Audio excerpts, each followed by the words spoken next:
భూమి కోసం భుక్తి కోసం సాయుధ రైతాంగ పోరాటంలో వీరనారి చాకలి ఐలమ్మ ప్రదర్శించిన పోరాట పటిమ స్ఫూర్తిదాయకమని కలెక్టర్ కుమార్ దీపక్ అన్నారు. మంచిర్యాల జిల్లా సమీకృత కలెక్టరేట్ సమావేశ మందిరంలో వెనుకబడిన తరగతుల అభివృద్ధి శాఖ ఆధ్వర్యంలో ఐలమ్మ జయంతి వేడుకలను ఘనంగా నిర్వహించారు. కలెక్టర్ కుమార్ దీపక్ ఐలమ్మ చిత్రపటానికి పూలమాలలు వేసి నివాళులర్పించారు.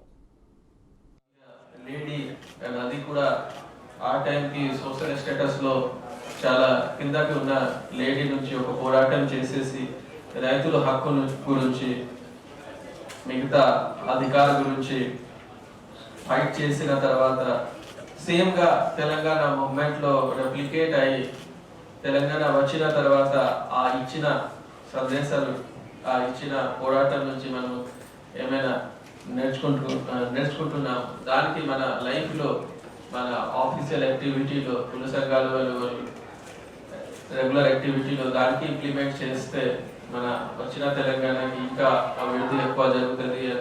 ఒక సస్టైనబుల్ అండ్ ఇంక్లూసివ్ డెవలప్మెంట్ గురించి మనం మాట్లాడుతున్నాం. దానికి అచీవ్ చేయడానికి మనకి ఈజీ అవుతుంది.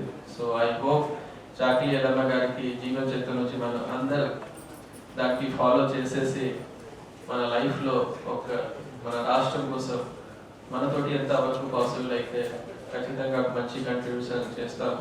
దానికి ఐలమ్మ గారికి బెస్ట్ మనతోటి ఒక